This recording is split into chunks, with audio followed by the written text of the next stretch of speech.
Good morning and welcome to Valley Views. I'm your host, Glenn Edison. Certainly glad to have you, and we're very thankful for our sponsor, BTC Fiber. You can see our program on BTC Fiber's YouTube page as well as Channel 18 on the local cable channel. And today we have with us James Clark. He's the owner of Clark's Bakery. He and his wife, Heike? Is that okay? Heike. Okay. So James, it's good to have you, and we're very proud to have you. First of all, I know originally you're not from here, so tell us a little bit about your background and what brought you here. We were looking for a place to run our bakery because we were in Florida, and at the time Florida had it where you couldn't have your bakery in a home, and we started to build on our property, got it rezoned for partial business, but it was going to cost quite a bit of money to build, and we said, well, let's try renting for a little bit. And we had a friend that lived up here on the Stone Cave property, and the bakery closed there, and it had been closed about a year, and it was just changing hands. Private owner was buying the whole property, and so we rented from him, and as they say, the rest is history. We've been here ever since. That was about 17 years ago now. 17 years ago, yeah. Wow. So you've really been baked a lot of goods then. Yeah, we're slowly getting in because we pretty much go by word of mouth to people around, and people that like our bread love it, and people who don't like it, I don't know what they say because they don't come back and tell me. But nobody's ever told us they hate it. So yeah. Well, that's a good thing. That's a good thing. Now, your background wasn't originally in baking. It was computers. Computers. I did programming. And that's a pretty lucrative. Yeah, and it's a good business. Yeah. And but that came to a halt for you, and you had came to a halt because we decided to move out of the city, and I worked telecommuter from North Florida to Miami, and that came to an end because a new boss came on the scene and wanted everybody living nearby coming into office. I didn't want to go back to the city, so yeah. And it's hard to find high-tech jobs in the country. Right. Sure is. So we started our own company. And I know you started out small, like you said, in your house, and now you've grown where you actually have the bakery itself now. How many employees do you have? We have 6. 6. And all of them full-time, or they some part-time? No, basically all of them are part-time, but some of them get overtime because hours, the way they fluctuate. But yeah, they're all part-time. Now, do you do a lot of business locally? I know you send some products to Chattanooga, I believe it is. And but do you have a lot of local people? It is growing ever so slowly, and some of it's growing because foreigners are moving in. And but the majority of the business is still sell to stores. Pruitt's up on the mountain, and Whole Foods, and our largest would be Village Market in Collegedale. Village Market, okay. And we ship, but they're not very big, but every little bit helps. Right. And do you ever get out to like events around in the area and we do on occasion. The main thing that we've done locally is in the parade. In the parade. And we didn't come this year because it was on Saturday, but sometimes when it's on another day, we throw, my wife gave samples here, we get little miniature loaves. We throw a little bread up. And when we first did it, we did it in Whitwell several years ago, and we just made it like 20, 30 loaves because everybody throws candy out. Yeah. And we thought people, bread, don't want it. They went nuts. Did they really? They fall in the truck, please let me have some. And we ran out the first 100 feet or so. So after that, we made about 400 or 500 loaves. And then we tell them only throw out so much at a time just so everybody gets some through the trip. And it's mainly here in Dunlap that we've gone since then. About every 2 or 3 years. Yeah. Well, now your process is primarily a vegetarian process? Vegetarian. And whole grain. And whole grain. That's the 2 things, yeah. And you went from a small number of products, now you've expanded to quite a few. You've got quite a few. And we also have a little store there that we also sell health products that are not baked goods. So it's if you don't want to travel over to Chattanooga to go to a health food store, we have a little one. And we tell people who, it's small, it's a little bit bigger than this room, about 5 feet on one side. And if you don't see anything, let us know, because we go to Chattanooga twice a week. We just pick it up, bring it back.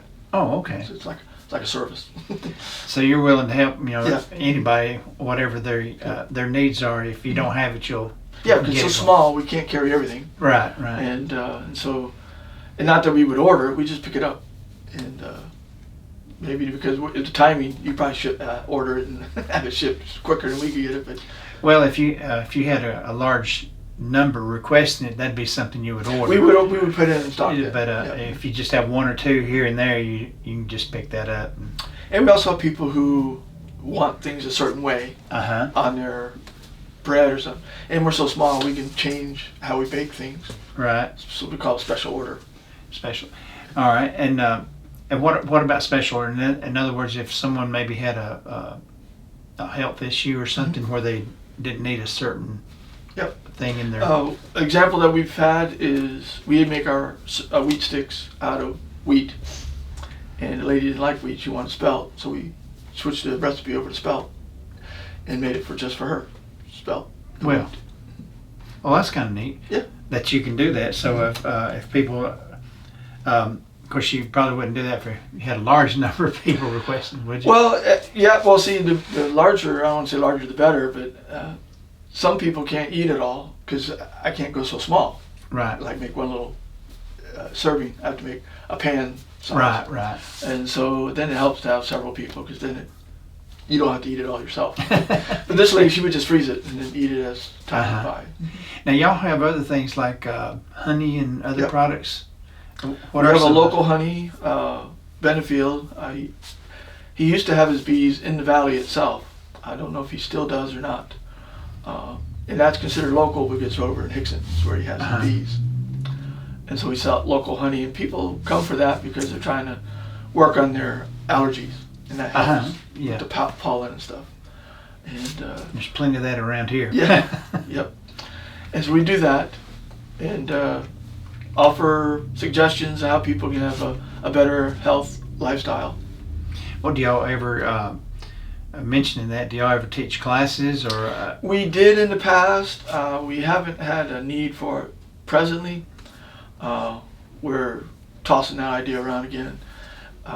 The room that we used to have it in was upstairs, and somebody lives there now, so we had to find another place to do it. But I know, like the banks and stuff, if it's for the community, they'll just let you use one of their rooms. So we would probably do that. We've had stop smoking and stuff like which we do through the church. And so if the interest was there, we would do it. Well, that'd be good because I know it's the vegetarian lifestyle is more. It's a lifestyle change. Yeah, it is, and it's you have to get used to it. And I mean, from what you've been doing, and of course, right now. The health issues with everybody, that's been a concern for everybody, and they want to eat healthier. We had a friend, he said he'd rather volunteer than be drafted, implying that he would like to modify his lifestyle at his pace, then have a health issue, and the doctor says, you don't stop this right now, you're going to die. And when you're drafted, you got to change. Right. And you're not going to like the food at first because you're used to this other food, but your taste buds are trained. You can train them to eat something totally different.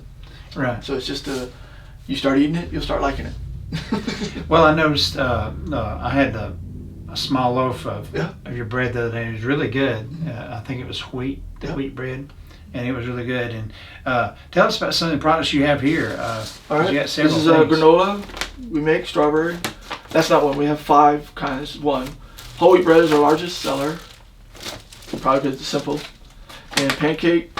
I like pancakes. I made my own mix because I didn't know what all they were putting in it. So, and these are some of the products we offer that we don't make. Nuts and grains. So crusty pita bread. That's growing because people love pita pocket breads. And this is spelt, and this is spelt. A whole grain. We don't use chocolate. This looks like chocolate, but it's carob. And carob is a chocolate substitute. And the nice thing about it is it's not bitter, which means you don't have to add a lot of sugar to make it palatable. Yeah. I know most people haven't had straight cocoa, but if you have, it's very bitter. Yeah. And so you have to add a lot of sugar to make it a good chocolate, whatever. Right. And so now we don't have to add that much sugar. And we had one person ask us to add more sugar to the granola, and I said, well, if I add it, nobody can take it out. Yeah. But if you add it, you can add as much as you want, and it only affects you. And so our granola is not sweet like you would see in a regular store, which means if you want it sweeter, you just add honey, date sugar, whatever you want to add to it, and then you make it sweet as you want. Yeah. But once it's sweet by the company, that's the way it is. Yeah, and then if you read labels on the products, because I have to with my liver transplant, I have to be careful what I eat, Right. especially iron. Okay. And so I have to look and see the iron content. So most Not too much iron, you mean? Yeah. Oh, okay. And so most cereals, for example, I can't have because some of them have as many as 45% Wow. iron.